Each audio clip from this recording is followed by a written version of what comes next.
Vamos lá. Olá, meus amigos, tudo bem com vocês? Pastor J. Silva ou José Francisco, se vocês preferirem.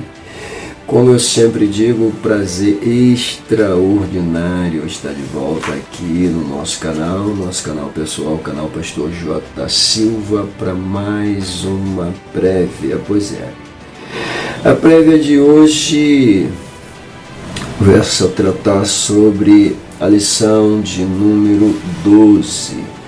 Lição essa que traz para a gente o título: A igreja tem uma natureza organizacional. Pois é, esse título aqui ele tematiza literalmente o nosso assunto esse que vai ser tratado na presença dos nossos amigos que nos acompanham aqui, enquanto nós gravamos diretamente para o nosso canal pessoal, o canal Pastor J. Silva. E desde já quero aqui fazer os meus agradecimentos, claro, primeiro a Deus, que me dá uma oportunidade de mais uma vez vir a este veículo e fazer uma gravação para o nosso canal, voltada e veiculada aos nossos alunos e professores que nos acompanham no canal. Pois é, e como eu sempre digo, a presença de vocês aqui no canal, né, me fortalece, como também aqui, né? Mas o que realmente fortalece o meu canal aqui é o seu like, é o seu reconhecimento, apertando esse dedinho aí abençoado, deixando o like. E se você não é inscrito, se inscreva, acione o sininho, fique conosco. Vai ser um prazer ter a tua companhia aqui comigo até o final. Então já prepara aquela pipoca, chama a família, senta no sofá, porque a gente vai começar a falar sobre a organização da igreja. Pois é, esse é o título. Como disse, a igreja tem uma natureza organizacional, e esse título tematiza o nosso assunto, como disse, ok? Então sejam muito bem-vindos, que Deus abençoe a vida de vocês. Bom, eu vou ser prático, né? Porque as últimas 3 lições que eu gravei, elas ficaram um pouco extensas. Eu sei que aqui eu tenho que fazer 1 hora, né, acima de 1h30, 1h40, sei lá, 90 minutos de live, mas voltando para cá, como eu disse para vocês, o título da nossa lição, ele trata sobre a natureza organizacional da igreja. Vamos lá. O nosso texto de apresentação, quando nós chamamos de texto áureo, né, pois é, ele diz o seguinte: por esta causa te deixei em Creta. Por esta causa te deixei em Creta, para que pusesses em boa ordem as coisas que ainda restam, e de cidade em cidade estabelecesses presbíteros, como já te mandei. Pois é, o texto aqui ele é bastante expressivo, pontua alguém falando com alguém automaticamente. Logo, essa é a primeira ideia. Mas quem é esse alguém falando com alguém? Pois é, quem está redigindo essa carta a Tito é Paulo, e quem está falando com Tito é Paulo. E o texto, ele parafraseia justamente uma ordem, né? Uma designação, se vocês assim preferirem, do apóstolo Paulo a Tito, que vai estar na região de Creta, assumindo a responsabilidade, claro, sobre a igreja daquela região e, é claro, ao mesmo tempo sobre a responsabilidade de dirigir aquela igreja, de organizar literalmente aquela igreja. Também ainda tinha a responsabilidade de dar continuidade, né, na evangelização, levantando novos pontos de pregações e automaticamente estabelecendo líderes para esses pontos de pregações dentro daquela região. Pois é, isso aí é Paulo falando com Tito, e conforme lemos no seu capítulo 1, versículo de número 5, nós encontramos essa descrição que tematiza literalmente o título e o conteúdo da lição. Pois é, temos também uma verdade prática. A verdade prática diz o seguinte: a igreja é um organismo vivo. Olha só, a igreja é um organismo vivo, porém de natureza espiritual. E ao mesmo tempo ela é uma organização. Caramba, né? Pois é. Ela é um organismo espiritual, mas ao mesmo tempo ela é uma organização. Como assim? Quando a gente lê o texto áureo, o que ele diz para a gente? O apóstolo está dizendo: eu te enviei, eu te mandei, eu te designei para que você fosse colocar a igreja em ordem, né? Organizar o que falta. Pois é, então automaticamente esse conteúdo de organizar já mostra para a gente que a igreja é uma organização. E a gente vai explicar isso com mais calma, tá? Nós temos aqui aquela leitura de apoio com as suas descrições, e essas descrições são importantes porque elas formulam literalmente a coluna, né? Ou as colunas da nossa lição. A primeira delas, uma reunião de ministério.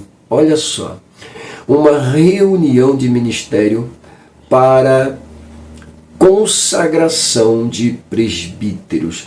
Onde a gente vê isso? Atos dos Apóstolos, no seu capítulo de número 14, versículo de número 23. Olha que coisa interessante, né? Uma reunião de ministério para consagração de presbíteros. Opa! Mas o que é presbítero, pastor? Presbítero, ele automaticamente, né, nas suas consortes originais, significa nada mais nada menos que ancião, né? Em uma outra contrapartida, esse mesmo presbítero também é considerado um bispo. E quando o bispo ele está lidando literalmente com a administração. É nesse sentido que a gente então vai entender sobre essa consagração de presbítero.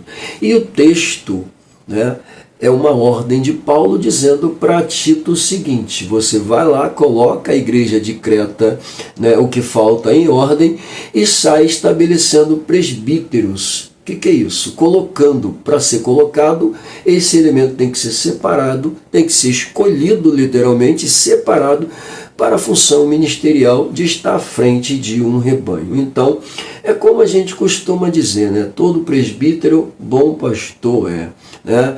E, a bem da verdade, o presbítero ele é o substituto imediato na ausência do pastor. Na ausência do pastor, o presbítero é o pastor da igreja. Ok? Então está muito ligado. E logo de cara a gente encontra aqui essa coluna falando sobre a consagração de presbíteros. Pois é, na segunda descrição, Atos 15, 6, ele coloca dizendo que o primeiro concílio para tratar de assuntos doutrinários. Quer dizer, o primeiro concílio, o que é isso? A primeira reunião de fato, reunião esta com a finalidade de tratar de assuntos. Aí isso aqui já diz pra gente o seguinte, que a igreja, ela sim, é um organismo vivo, mas quando ela é uma organização, ela precisa literalmente pontuar principalmente essas duas descrições como uma realidade dentro dela. Oi. Boa tarde. Tá? Então, o que nós encontramos? Primeiro, dentro dessa igreja, haveria uma necessidade de uma consagração de presbíteros. Para quê? Para manter a organização funcionando. Dentro dessa mesma igreja, onde eles se reuniam, onde a gente vê aqui literalmente concílio, era justamente para poder tratar de assuntos que pudessem ser levados em consideração na organização da igreja. Extraordinário. E na terceira descrição, ele coloca aqui Romanos 15, 25 a 27, e a descrição que ele extrai para a gente desses versículos é: o apóstolo Paulo se envolvia em campanhas, tá, pela ação social. Olha que coisa interessante, né? Ele consegue arrancar de dentro desses versículos justamente um Paulo preocupado, né, com a ação social, em fazer ações sociais. E detalhe, igreja como organização, ela precisa entender esse conceito literalmente. Porque quem faz ações sociais, quem trabalha, né, com vidas, quem lida com vidas, quem vai atrás das almas, vidas É a igreja. Então a igreja precisa ter todo um aparato, literalmente, para poder lidar com essas pessoas que estão vindo, né, totalmente carentes, necessitadas, precisando de ajuda. É por isso que a igreja ela tem que estar envolvida literalmente com ações sociais. Por quê? A ação social é uma forma da igreja não só evangelizar, como também alcançar as almas, levando a elas, né, uma segurança, uma oportunidade. Pois é, e é muito bom a gente fazer ações sociais. Eu, particularmente, gosto muito. Bom, vamos lá. Na quinta nós temos aí, primeira carta de Paulo aos Coríntios, capítulo 5, versículos 2 a 5. E, claro, vamos ver o que ele coloca para a gente como descrição. A descrição é a seguinte: comissão de ética na igreja de Corinto. Falar de comissão de ética na igreja de Corinto parece um pouco contraditório, porque a igreja de Corinto era uma igreja que tinha literalmente dentro dela uma exagerada, literalmente, bagunça. Vamos ser sinceros, né? Ou seja, a gente até lê na Bíblia que a igreja que tinha os 9 dons, mas quando Paulo vai redigir para elas, literalmente, para pontuar sobre a ceia, percebe-se que havia dentro dessa igreja uma série de misturas. E, claro, haviam litígios, haviam guerrinhas entre irmãos, divisões entre irmãos, havia irmão colocando o outro na justiça. Pois é, havia irmão colocando o outro na justiça. Que coisa, né? Recentemente nós estamos vendo aí nos podcasts da vida, nos videozinhos colocados aí dentro das redes sociais, a disputa, né, de um jovenzinho com um pastor, e eu não quero me meter nisso, que eu não tenho nada a ver, eu não tenho dinheiro para pagar advogado para ninguém. Então, mas o que está acontecendo? Irmão colocando o outro na justiça. Quem vai tratar contigo são os meus advogados. Deixa para lá esse negócio, volta para cá. Bom, na sexta nós temos aí a primeira carta de Paulo aos Coríntios, capítulo 16, versículos de número 1 e 2. E aqui ele vai falar sobre a tesouraria da igreja. Uau, isso aqui dá pano para manga, misericórdia. Né? Para cuidar das finanças. Calma aí, vamos dar uma melhorada nisso aqui. A gente pega logo a primeira descrição, a gente vê que uma reunião de ministério é feita para a consagração de presbíteros. Pois é, na segunda descrição nós encontramos uma reunião sendo feita justamente para tratar dos assuntos doutrinários, ou seja, a matéria que seria aplicada literalmente entra em assunto dentro de um concílio. O que a gente prega, o que a gente ensina, o que a gente fala, vamos falar qualquer coisa? Não. Tem que ser, a palavra de Deus tem que ser pregada, tem que ser ministrada de acordo com ela, literalmente. Não é com a axiologia como a gente vê hoje por aí. Então, e aí na próxima a gente vê o apóstolo Paulo se envolvendo em campanhas sociais. Que isso, né? Irmão, não tem que se envolver nessas paradas não. Que o apóstolo Paulo estava envolvido numa campanha social. O que é isso? A igreja precisa fazer e automaticamente a igreja tem que se envolver e tem que literalmente fazer campanha social. Sim, querido, tem que fazer. A igreja tem que fazer. Você está dentro da comunidade, você está vendo a necessidade, está vendo as famílias carentes e necessitadas. Meu irmão, mete uma ação social na tua igreja, ajuda essas famílias. A igreja está aí para isso, e se envolva. O apóstolo Paulo se envolvia.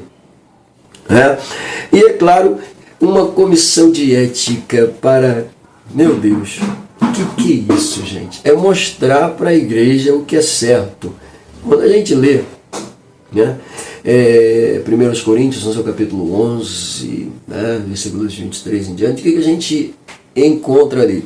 A gente encontra uma igreja literalmente bagunçada, fazendo um monte de coisinhas que era fora do contexto, e o apóstolo Paulo precisava colocar em ordem, aí, fazê-los literalmente pontuarem a ética, a moral também, de uma certa forma. Vamos lá. E por último aí, Romanos 16, 1 e 2, a carta de recomendação e a secretaria da igreja. Como a gente pode observar, dá para se notar que o assunto aqui ele está totalmente veiculado a essa questão da administração, não tem jeito. Fazer reunião, pauta administrativa da igreja, né? Fazer concílios para tratar de assuntos, literalmente, faz parte do conteúdo da administração, né? Se envolver em ações sociais, faz parte da administração da igreja, né? Comissão de ética para tratar sobre os problemas da igreja, problema administrativo também. Tesouraria, administrativo, né? Carta de recomendação, pauta administrativa. Mas o que é uma carta de recomendação?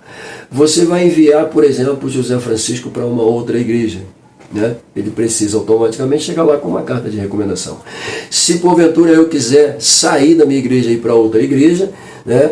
E há um consenso entre você e o seu pastor, ele entendeu que você precisa ir, automaticamente ele te dá uma carta de recomendação para você chegar naquela igreja e se apresentar como é que foi literalmente o seu testemunho de vida naquela igreja da qual você está saindo. Pois é, essa carta de recomendação, ela leva literalmente todas as informações desse elemento que está sendo transferido, está indo de mudança, está procurando uma nova igreja. É por isso que funciona. É claro que algumas igrejas não trabalham com isso, né? Nós temos algumas igrejas, né, neopentecostais que não lidam com essa questão de carta, tanto faz, se você quiser sair daí e vir para cá, tá tudo certo, e às vezes nem te apresenta e você já fica ali, né? Já tem outras que, por não darem cartas, né, a comissão se reúne a igreja, né, e aceita aquela pessoa que está vindo por aclamação quando não há uma carta ou quando o pastor daquela pessoa não quis dar uma carta. Pois é, acontece muito isso, né? Acho que tem pastor que pensa que as ovelhas é dele, né? As ovelhas são minhas, ele tem o direito de proibi-las, né? De sair, não, as ovelhas não é sua, querido. As ovelhas são do Senhor Jesus. E Jesus é quem direciona o seu rebanho. É quem direciona as suas ovelhas. Não somos nós. Nós apenas cuidamos. Mas se a ovelha quer ir embora, quiser para outro, vai embora, querido. Vai na fé, deixa Deus te usar lá. É assim que funciona. Cada uma que a gente vê. Meu Deus do céu. Bom, e aí nós temos aquela leitura bíblica, né? Leitura bíblica em classe, pautada em Tito, capítulo 1, versículos de 1 a 9. São 9 versículos automaticamente, né? E o apóstolo Paulo, ele aqui, literalmente, já se apresenta como servo. É coisa interessante, né? Olha só, Paulo, servo de Deus e apóstolo de Jesus Cristo, segundo a fé dos eleitos de Deus e o conhecimento da verdade, que é segundo a... Coisa linda isso aqui. Segundo a piedade. Paulo, ele escrevendo para Tito, ele mesmo coloca lá, servo de Deus. O que Paulo está dizendo? Sou teu servo, estou à tua disposição. Paulo está errado? Tá, não, porque no Evangelho de São Marcos, Jesus declara com toda a propriedade que veio para servir e não para ser servido. Pois é, que isso. Então a igreja, ela se coloca no papel de servir literalmente as almas carentes e necessitadas e trazê-las para a presença do Senhor, cuidar delas, das suas feridas, sarar e colocá-la diretamente no rebanho. Pois é. Então o que acontece? Na introdução, né, do autor, o mesmo coloca com toda a propriedade que nós estaremos estudando sobre a natureza da igreja, tá? Como organismo, ou literalmente orgânica, e também como organizacional. Pois é, essas são as duas realidades que a gente encontra, tá? Nos objetivos ele coloca lá, número 1, analisar a atuação pastoral de Tito na ilha de Creta. Isso aqui é o versículo de número 1 da leitura. E é claro, esse mesmo textual ele está inserido na leitura bíblica, no seu versículo de número 5. E aí, automaticamente, só para a gente já ter uma ideia dessa primeira, né, esse primeiro objetivo, é pontuar a leitura. E perceber que na leitura nós temos um Paulo orientando Tito, né? Não só orientando Tito, como também dando a ele liberdade para poder agir e ainda alocar nas igrejas daquela região líderes que pudessem lhe ajudar, lhe auxiliar, né, na administração da igreja naquela região. Pois é. Então é isso que a gente vê. Na segunda, reconhecer a institucionalidade bíblica da igreja, né? Claro.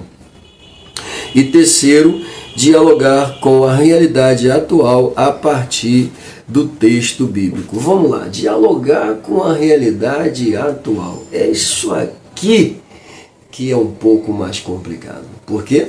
Porque a gente vai ter que apresentar a atualidade, o tempo presente em meio, tá, à igreja de hoje. Como é que a igreja lidar com essas situações? A bem da verdade, pegando aqui um pouco da história da igreja, a igreja vem passando por adversidades desde o momento em que ela foi instituída. Inclusive o líder e fundador desta igreja foi perseguido duramente.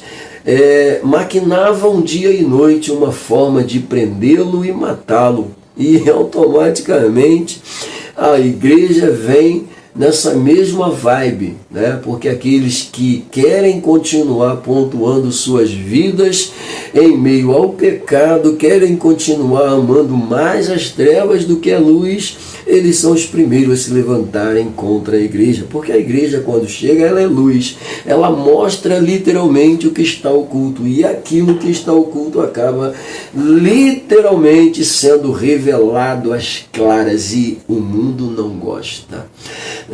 E existem aqueles também que gostam de andar na penumbra, né? É mais ou menos quando Pedro nega Jesus por 3 vezes. A Bíblia diz que no momento da prisão, Pedro foge, os discípulos fogem, Jesus é preso, e logo em seguida Pedro começa a seguir Jesus de longe, pela penumbra. E aqueles que avistam Pedro olham para ele assim, vem cá, você é um deles, né? Eu não sou, não. Que nem conheço, nem sei quem é.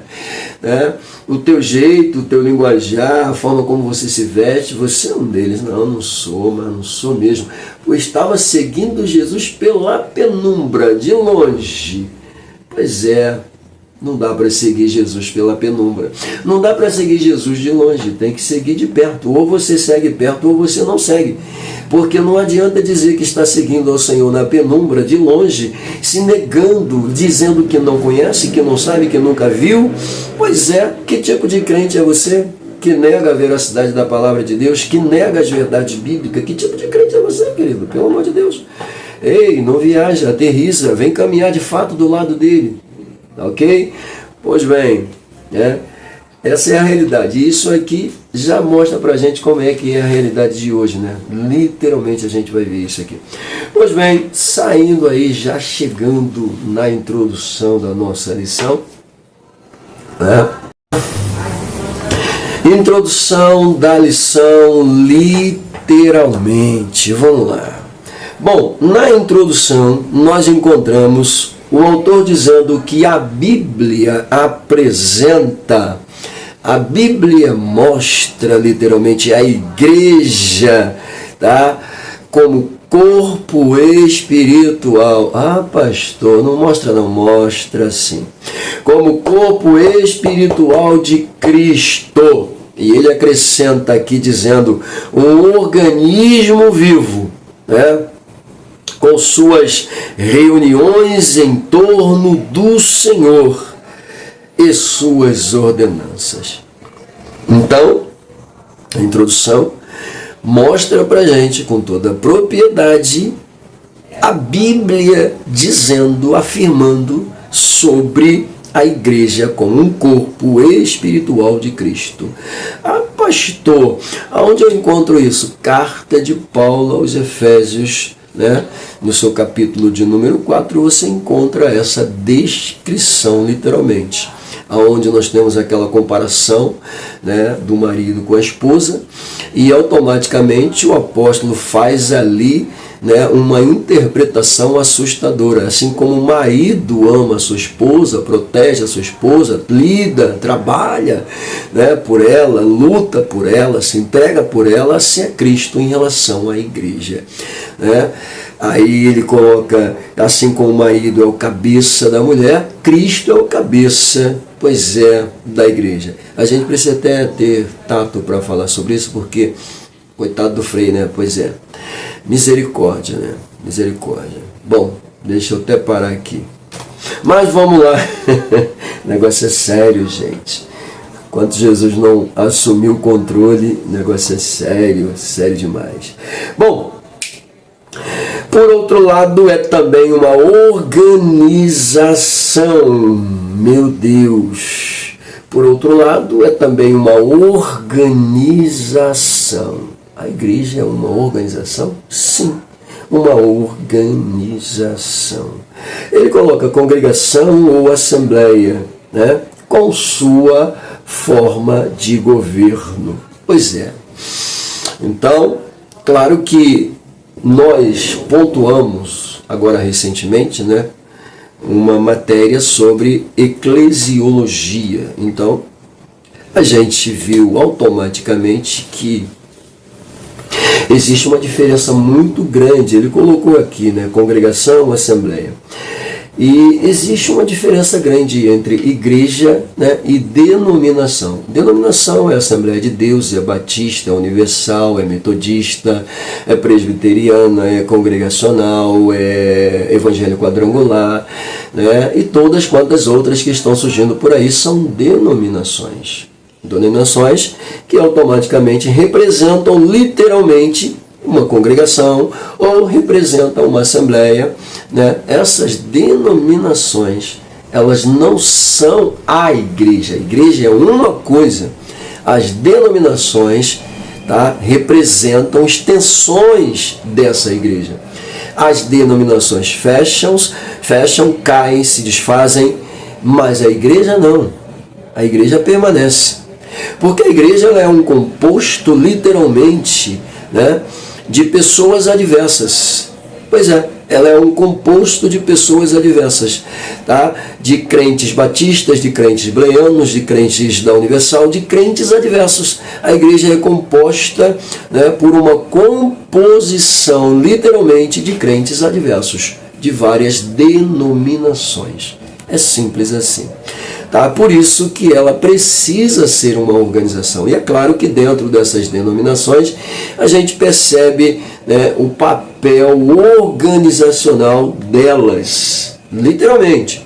Porque toda igreja precisa ser organizada, né? Nós costumamos falar tudo com decência e ordem. Na casa do Senhor tem que ter decência e ordem. Pois é. Tem que ter decência e ordem. Não dá para fazer as coisas de qualquer maneira, não é assim que funciona. Ok? Tá bom? Então aí a gente deixa a pauta da introdução e automaticamente a gente vai falar sobre o primeiro tópico da lição. Tito e as igrejas na ilha de Creta. Pois é. Vamos lá. Tito, no seu versículo de número 4, vamos lá. A Tito, meu verdadeiro filho, segundo a fé comum, graça, misericórdia e paz da parte de Deus Pai e da do Senhor Jesus Cristo, nosso Salvador. Paulo escrevendo para Tito, saudando a Tito. Paulo envia Tito. Paulo está escrevendo para ele agora. Paulo está preocupado com o seu pupilo. Ele está preocupado com o seu aluno. Ele quer saber como é que estão as coisas. Ao mesmo tempo, ele está dando autoridade para o seu aluno. Olha só, organiza o que falta na igreja. Coloca em ordem o que falta na igreja. Estabelece ordem nesse negócio aí. Ok? Depois, nas igrejas, você vai até lá, nas outras igrejas, consagra líderes, presbíteros, né, que possam fazer o papel que você está fazendo, que possam administrar as outras igrejas, que possam trabalhar na organização das outras igrejas. Lindo demais isso aqui. Ok? Meu Deus. O autor diz assim, Paulo escreveu a Tito quando ele estava em Nicópolis, tá? Na costa oeste da Grécia. Tá? Aí ele diz, provavelmente a caminho dessa região, pois ele afirma, deliberei invernar ali, né? E não aqui, né? Deliberei invernar ali e não aqui, né? Eu desejei descansar ali e não aqui. Né? Eu desejei passar por lá, me estabelecer por um momento, né? Descansar por um momento lá e não aqui. É isso aqui que ele está dizendo. Ok? Muito bem. E aí ele coloca dizendo, as epístolas a Timóteo e a Tito, né, trazem importantes diretrizes. Ele diz traz, né? Eu disse trazem, tanto faz. Importante diretrizes para os pastores. Calma aí. Traz diretrizes para os pastores? Ué, o que o texto áureo diz? Olha só, vamos lá. Por esta causa te deixei em Creta. Por esta causa eu te deixei aí, né? Para quê?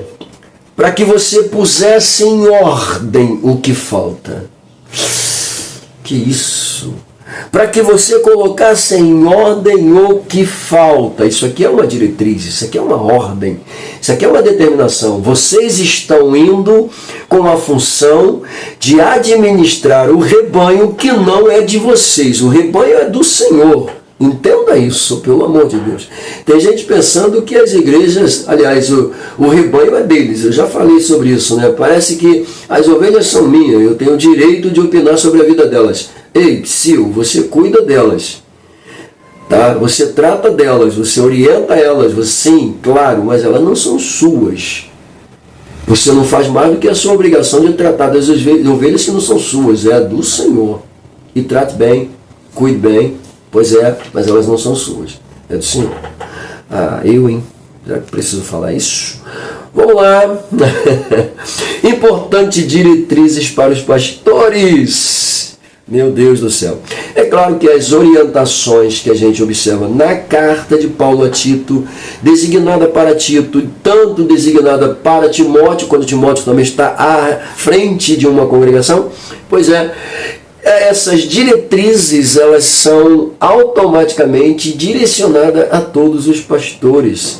Ela não é apenas para aquele período, ela é atemporal, atravessa o tempo e acaba se tornando uma pauta para todos os pastores de todas as épocas e de todos os lugares. Amém? Pois é, queridos. Então, essa primeira apresentação aqui, tá? A gente percebe que há uma igreja na região de Creta e o pastor dessa igreja é Tito. E Tito tem a responsabilidade de cuidar dessa igreja sobre ordens, sobre determinação do apóstolo Paulo, que automaticamente delegou para ele, né, liberdade, dando também diretrizes, como a gente vê aqui dentro. E como já disse, as diretrizes são acopladas a todos os pastores em todos os lugares e em todas as épocas. Ok? Mas, pastor, essa igreja ela é nova. Sim, ela é nova. Ela surgiu há pouco tempo. Ela está com uma sede em Antioquia. Pois é, na casa de Ágabo, onde os crentes costumavam se reunir para adorarem, orarem, cantarem, exaltarem ao Senhor. Nessa mesma igreja estava sendo comum encontrar-se nela apóstolos como Paulo, e Barnabé também é considerado, né? Profetas também haviam ali daquela igreja. Logo percebe-se que era uma igreja que está nascendo, crescendo literalmente, porque ali dentro, inclusive o profeta Ágabo vai ser usado por Deus para colocar em evidência o desejo do Espírito Santo sobre a vida de Paulo e Barnabé. Meu Deus do céu, lindo demais. Então perceba que o próprio Espírito Santo de Deus ele lida com essa organização, ele gosta disso. Porque quando há ordem, decência, quando há organização no negócio, as coisas fluem muito mais volúveis, né? De forma mais transparente, mais bonitas. Pois é, que coisa. Pois bem, número 2, vou continuar não, vou deixar por conta de vocês. O pastor de Creta. Isso aqui quem é o pastor de Creta, gente? Né? Quem é o pastor de Creta? Bom, olha o que o autor diz aqui. Foi construído pastor. Desculpa, construído não. O sangue de Jesus tem poder. Foi constituído pastor da ilha de Creta. Quem foi constituído pastor da ilha de Creta? Ponto 2. Pastor de Creta. Quem é esse pastor de Creta? Tito. E ele diz aqui, Tito foi constituído pastor. Claro, para Tito sair consagrando, ele teria que ser pastor. Não tem jeito, né? Não tem como um membro sair consagrando líderes. Então, quando Paulo coloca Tito dentro da igreja, ele está dando essa autoridade de pastorado, literalmente, para ele, que não é ele que está dando. Porque se ele está designando, né, Tito como pastor daquela igreja e, obviamente, como líder e organização das demais igrejas, esse pastorado que vem sobre a vida dele, tá, não é apenas um desejo de Paulo, é do próprio Senhor. E ele agora tem autorização para consagrar outros líderes. Ok? Essa pauta aqui é muito boa, mas é simples. Não há necessidade da gente ficar aqui, ok? Tá? Ele foi constituído pastor de Creta. Quem? Quem? Tito. E qual é a ordem? Consagrar presbítero. Pronto, está escrito tudo aí. 3, Creta, né? Aí sim, agora o 3 aqui a gente precisa manter um pouco de atenção. Por quê? Em 67 a.C., Roma anexou a ilha de Creta ao seu império, unindo-a a Cirene no norte da África, nos termos da Líbia, tá? Como uma só província. Então aqui nós temos um cunho histórico dessa região, muito simples, sucinto e objetivo, claro, mostrando aonde essa ilha de Creta estava e a quem ela passou a pertencer, literalmente, ao Império Romano. Pois é, simples assim. Logo, se ela pertence ao Império Romano, obviamente, Roma está dominando tudo. Nós temos inclusive uma história muito interessante sobre a ilha de Creta. Pois é, na ilha de Creta havia um sábio, né, um filósofo, um conhecedor, um mestre, né, conhecido como Epimenes. E Epimenes ele vai sair da ilha de Creta, né, sobre um convite que lhe fora feito e vai até a cidade de Atenas. E quando ele chega na cidade de Atenas, ele se depara com a quantidade assustadora de deuses que haviam espalhados por todos os lugares. E ele declarou com toda a propriedade, era mais fácil achar um Deus ali do que uma pessoa, porque eram muitas entidades. Né? E esse cunho histórico revela que os líderes daquela cidade, né, espirituais, eles mesmos disseram com toda a propriedade, quando Deus enviou uma praga sobre eles, e eles não sabiam que Deus estava enviando praga, porque eles já haviam sacrificado a todos os deuses que eles conheciam, e nenhum deles foi capaz de eliminar a praga que estava sobre a cidade. Foi por conta dessa praga que chamaram Epimenes lá da ilha de Creta, para que ele pudesse dar uma resposta, quem sabe resolver o problema, porque alguém disse, ainda resta um Deus. E automaticamente eles queriam saber que Deus era esse, que se eles não tinham nenhum resquício dele, não tinha nada dele, e eles queriam saber que Deus era esse. E na busca, né, querendo saber que Deus era esse, consultam uma pitonisa e a mesma vai dizer que procurassem, chamassem lá da ilha de Creta Epimenes, que ele teria a resposta. Ou seja, nem a pitonisa disse quem era o Deus, porque na verdade nem ela conhecia. tá? Era apenas mais um Deus desconhecido, que eles não sabiam o nome, não sabiam quem era, mas que eles precisavam aplacar a ira dele antes que a cidade sucumbisse. E é claro, Epimenes chega, quando ele chega, ele é apresentado para ele a situação, e ele vai automaticamente, como assim? Como é que eu vou dar respostas se nem eu sei? E aí, nos seus aposentos, à noite, né, pensando o que falar, o que dizer, né, no dia seguinte, quando ele acorda e todo mundo reunido esperando que o sábio lá de Creta fosse lhe dar uma resposta, né, ele olha para todo mundo, vê aquela quantidade de pessoas e diz para eles o seguinte: olha, faz o seguinte, separa 100 ovelhas brancas e 100 ovelhas malhadas. Jacó é o culpado, pô, né? E 100 ovelhas malhadas. Tá, pra quê? Faz o que eu estou mandando. Separa 100 ovelhas malhadas e 100 ovelhas branquinhas. Deixem elas sem comer o dia inteiro e à noite também. E é de ser que amanhã, no dia seguinte, vocês vão soltar elas sobre esse pátio verdejante que nós estamos, tá? E vamos ver o que acontece. E aí eles fizeram, né? Beleza, fizeram tal. No dia seguinte pegaram as 200 ovelhas, colocaram sobre as ordens de Epimenes, né? Antes de soltar, ele disse: agora, o seguinte, prestem atenção. Nós vamos soltar essas ovelhas, tá, nesse gramado aqui. Elas estão sem comer um dia e uma noite, então automaticamente elas estão famintas. Mas a primeira ovelha que se dobrar nesse gramado, tá, sem comer, que se dobrar sem comer, essa ovelha será sacrificada para esse Deus. Aí eles duvidaram, desdenharam, riram: isso é loucura, porque todas elas vão comer. Aí ele disse: só faz o que eu estou mandando. Vocês não querem resposta? Então tá bom, beleza. E assim, quando chegou a hora então de soltar as ovelhas, ele fez uma oração ao Deus desconhecido, dizendo: eu não te conheço, não sei se o Senhor existe, se o Senhor é real, mas se porventura o Senhor existe, o Senhor é real, tá?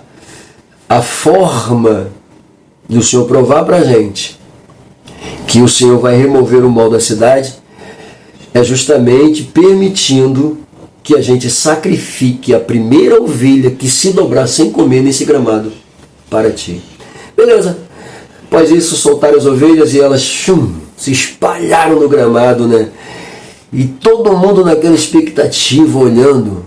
De repente, do nada, alguém grita no meio da multidão: Senhor Epimenes, uma delas se dobrou. Quando eles olham para ver a ovelha que se dobrou, alguém grita do outro lado: outra se dobrou aqui. E eles ficam caçando a outra quando alguém grita: mais uma. Outro gritando de lá: mais outra. Daqui a pouco todo mundo: uma aqui, outra ali, outra aqui, mais uma, mais uma, mais uma. As 200 ovelhas se prostraram sobre a grama. 200 ovelhas. E perguntaram então: Epimenes, o que a gente faz? Ele diz: em cada lugar onde essas ovelhas estão deitadas, vocês ergam um altar e sacrifiquem essas ovelhas para esse Deus. Tá, mas e que nome a gente coloca nesse altar? Ele precisa de um nome. Epimenes olha para eles assim: vocês já não acham que é suficiente um favor que ele fez? E vocês ainda querem saber nome? Meus queridos, sacrifiquem as ovelhas. Mas a gente precisa identificar, então coloca aí em cada um desses altares Agnostoteu. Ao Deus desconhecido. Pois é. E aí, quase 200 anos depois, um pregador entra na cidade de Atenas, afamado, pregoeiro, fazendo a diferença. Seu nome? Paulo. Paulo se depara com um altar, porque os 200 altares conservaram um. Havia um de pé nesses 200 anos. Ficou um altar de pé. Aí a estirpe, passando por ali, precisamos manter esse altar, pelo menos esse aqui intacto. Vamos reformá-lo, vamos mantê-lo, porque isso aqui é uma lembrança inesquecível daquele dia em que o Deus desconhecido livrou a cidade de Atenas de uma praga. E por um tempo passaram a adorar ele, mas aí depois voltaram ao veículo da idolatria e se perderam novamente. E vai ser esse altar reformado, que está lá literalmente naquele descampado, que Paulo passa, olha e começa a pregar sobre o Deus desconhecido. E aí chama a atenção, porque a história dos atenienses tinham, e agora esse Deus desconhecido que está sendo pregado por Paulo, ele tem um nome. Meu Deus do céu, que coisa, né? Pois é. Então, isso aqui é apenas para validar a importância dessa região. E nessa região agora tem igrejas. E quem é o pastor dessa igreja? Tito. Pois é, Tito é o pastor da igreja. É o líder das comunidades, cristãs daquela região. Porque ele agora tem autoridade para consagrar presbíteros, líderes, pastores, bispos, para administrarem, literalmente, juntamente com ele, e manter a organização da igreja em plena, atividade.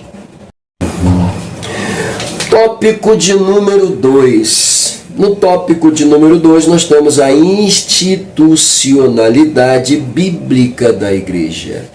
Institucionalidade. Tem que falar bem devagar isso aqui, porque senão enrola, já viu, Pois é.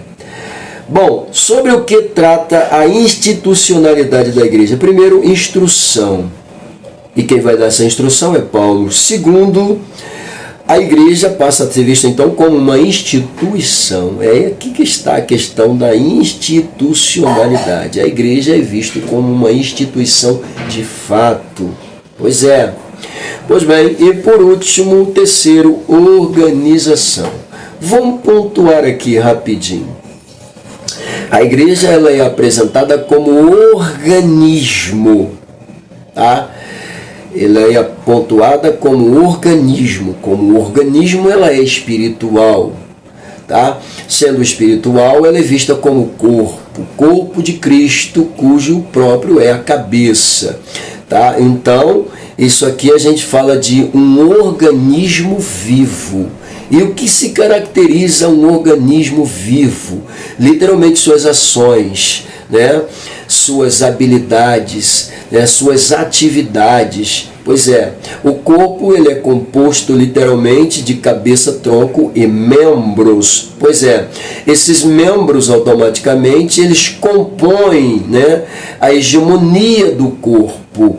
E é claro, todo o corpo é regido pela cabeça. O cérebro é quem comanda, é quem direciona todos os comandos. Pois é, meu dedo não pode agir sozinho, ele tem que agir sobre o comando que vem daqui. Meu braço não se levanta sozinho, não tem vontade própria, ele só funciona porque o comando vem daqui. Minhas pernas funcionam porque o comando vem daqui. Ah, mas e se a perna não funcionar? Não tem problema, tem outras partes do corpo que o cérebro está mandando ordem para funcionar, ok? Então isso se caracteriza como um organismo. Nós somos esse organismo vivo e a igreja é comparada a isso com toda a propriedade, tá? Pois bem, a igreja é um organismo vivo cuja cabeça é Cristo, que a direciona, que a comanda, que a leva, que a conduz, que a dirige com toda a propriedade. Pega a visão. Pois é, muito bem, mas aí a gente encontra aqui a instrução paulina, aí ele coloca dizendo, a organização eclesiástica a quem o apóstolo Paulo instrui Tito não se restringe apenas à estruturação ministerial. Calma aí, opa, vamos lá.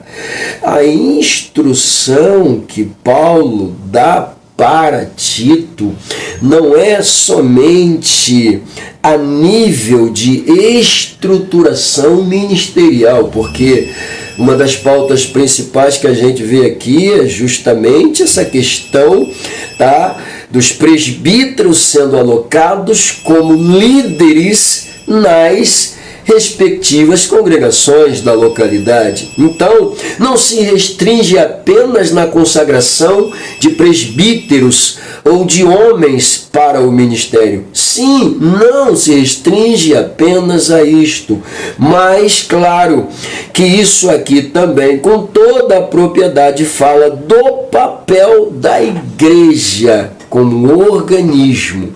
E aí, essa igreja como organismo, eu trago vocês justamente para onde? Vamos lá.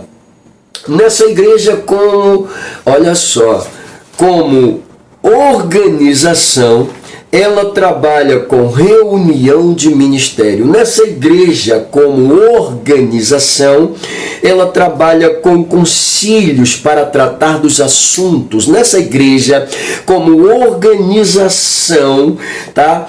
A mesma, assim como o apóstolo Paulo fazia, se envolve em que, pastor? Em ações social, ok? Existe nessa igreja a organização, uma pauta de ética, literalmente, e a ética vai fazer com que você lute contra tudo aquilo que causa desconforto, desarmonia no corpo. Bom, pois é, nessa igreja a organização, ela tem uma tesouraria para cuidar das finanças, porque essa igreja também paga água, paga luz. Pois é, ela precisa dar para os seus membros um conforto, se é que ela pode. Se não pode, não tem problema, mas ela precisa disso, porque existem almas que precisam de ajuda, e a ajuda vem da onde? Dos irmãos. Ou seja, a colaboração literalmente do corpo faz com que essa tesouraria funcione e ajude quem precisa ser ajudado. E claro, mantenha essa igreja funcionando. Precisa. Então a igreja como organismo é uma igreja que tem uma secretaria, né? É uma igreja que cuida literalmente do seu papel como instituição. Lindo demais isso aqui, tá?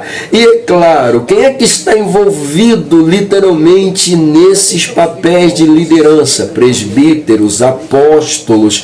Quem é que está envolvido nesse papel, na organização da igreja, no trato, no cuidado, no zelo? Diáconos. Eles fazem parte literalmente. Pois é, bispos e diáconos, bispos, administradores, diáconos, cuidadores, zeladores, né? Que coisa impressionante, tudo isso faz parte literalmente da estruturação dessa igreja como organização. Então quem é que mantém a igreja organizada? Do pastor, do apóstolo, do presbítero, do bispo, ao diácono e a todo o corpo presente na mesma. Pegou? Pois é, maravilha.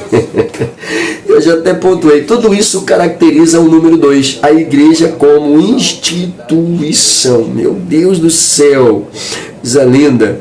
Ele diz aqui, podemos definir o organismo como uma forma individual de vida. Sim, uma forma individual de vida, um ser ou algo vivente. Na eclesiologia, o ensino ou estudo sobre a igreja significa ser a igreja uma organismo espiritual e vivo, cuja espiritualidade é gerada pelo Espírito Santo. Ah, bonito demais isso aqui. Que isso, né? Definiu de uma forma bem clara, literalmente, o que é o organismo. A gente falou sobre organização, mas aqui ele colocou a ideia do organismo literalmente sendo pautado pela essência do Espírito Santo. Lindo demais isso aqui, pelo amor de Deus. Uau! Ela é uma instituição divina. Ela veio a existir por causa do poder de Deus. A igreja, ela é uma instituição divina. Ela veio a existir por causa do poder de Deus. Meu Pai do céu. Meu Deus do céu. Quando se fala em institucionalizar, é o mesmo que dar caráter institucional a ela. Meu Deus do céu. Ou torná-la uma instituição, caracterizá-la, mostrar a sua importância, mostrar o seu papel. E quem é que mostra isso pra gente dentro da Bíblia? O próprio Senhor Jesus Cristo. Ele olha para Pedro e diz: Pedro, tu és Pedro. Ô Pedrinho, tu é pedrinha pequena, tu é fragmento de pedra. Mas Pedro, sobre esta rocha, pedra grande, firme e inabalável, eu estabeleço a minha igreja. Meu Deus do céu, lindo demais. Uau! Nascia ali a ideia de uma organização aonde o próprio Deus, o próprio Espírito Santo iria atuar dentro dela e fazer dela um canal diante deste mundo tenebroso, louco, doido, tosco, maluco, sei lá. Vamos lá, organização. Bom, o ponto 1 falou sobre a instrução. E logo a instrução nos trouxe essa pauta da organização. No ponto 2, ele fala da instituição. E automaticamente a instituição ele apresenta o organismo. Mais uma vez a gente vê a importância, tá, da organização como organismo, como instituição. Pois é assim que funciona.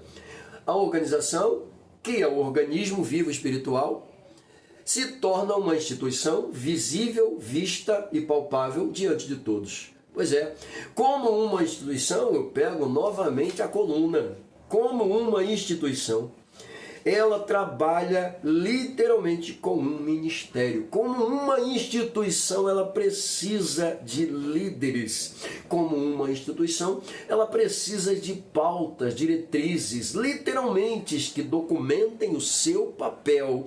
Literalmente, como organismo. Aliás, como instituição, eu estou empolgado, né?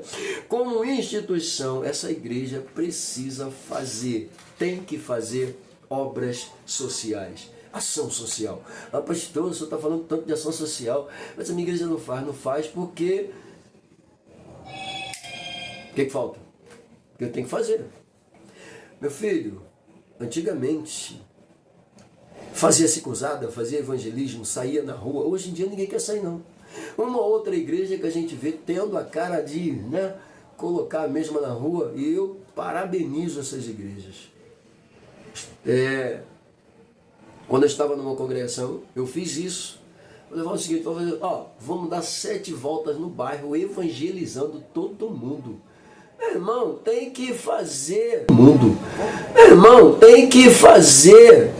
Vamos fazer um trabalho bonito aqui. E tinha uma irmã lá que gostava de fazer uma tal de EBD, que era um negócio bonito, coisa extraordinária. Vinha criança de tudo quanto é lado, de tudo quanto é lugar, entendeu? Sem falar no trabalho que chegamos a organizar mesmo, né? Botamos pula-pula, sorvete, um monte de coisa para a criançada. Tem que fazer, a igreja tem que se mostrar que ela existe. Ela é uma instituição visível. Eu estou aqui, as pessoas precisam notar que eu faço isso. É assim que a igreja cresce, mostra o seu papel. Instituição. Bom, numa organização, vamos lá. Ele diz aqui, temos no Novo Testamento alguns lampejos que nos mostram que aqueles irmãos se organizavam. Seguem alguns exemplos a favor da organização eclesiástica. Ele coloca aqui, segue-se alguns exemplos. Vamos lá. Que exemplos são esses que haviam? Foi realizado, vamos lá. Primeiro, Tito é colocado para organizar o que faltava. Depois, consagrar presbítero. Primeira coisa, né? Organizar e consagrar presbíteros. 2 pautas em uma, ok? Muito bem. Claro, realizar nessas igrejas, sempre que necessário, reuniões com seus membros ou com seu corpo ministerial para poder tratar de pautas administrativas. É importante demais. A reunião ministerial não é para jogar conversa fora, não é para ficar de balela, não, é coisa séria, tá? É coisa séria. Então é preciso fazer reuniões, tratar sobre pautas, sobre ensinos, sobre administrações de palestras. Tudo tem que ser alocado nessa organização para que ela venha de fato funcionar como tal, como organização. Ela precisa disso. Meu Deus do céu. Ok? Bom, deixa eu fechar o pacote aqui, o restante vocês descobrem. No tópico 3 nós temos aí questão atual. Sim, ponto 1, organismo e organização. Mais uma vez, né? Organismo e organização, só que agora a gente vai ver sobre a questão do ponto de vista atual. Pois é, como é que a igreja se apresenta como organismo no presente século? Como é que a igreja se apresenta como organização no presente século? Será que a igreja está mantendo a sua essência da cristandade, né, herdada da igreja primitiva? Ou a igreja tem se perdido no devaneio das loucuras dos tempos modernos, né, aonde a tecnologia ganha papel importantíssimo e acaba quebrando a hegemonia do sagrado, literalmente? Será? Pois é, parece que sim. Bom, como eu disse, nós estamos no tópico de número 3. E é claro, a ideia é falar sobre a igreja como um organismo e, é claro, como uma organização. Mas o autor diz assim, tá? Mas nunca devemos nos esquecer que somos cidadãos, olha só, cidadãos de 2 pátrias, pátria terrena e a pátria celestial. Pois é, somos cidadãos de 2 pátrias, a terrena e a celestial. Então a gente não pode esquecer. Ele diz mais, isso significa responsabilidade com autoridades civis, como também com autoridades eclesiásticas. Vamos lá. Como organismo vivo, nós temos uma responsabilidade muito grande com relação à própria espiritualidade. Pois é. Precisamos cuidar e tratar da questão espiritual. Porque na questão espiritual, nossa cidadania é celestial. Mas como cidadãos terrenos, nossa cidadania é terrena. Assim como devemos respeitar as autoridades constituídas na igreja, pastores, líderes,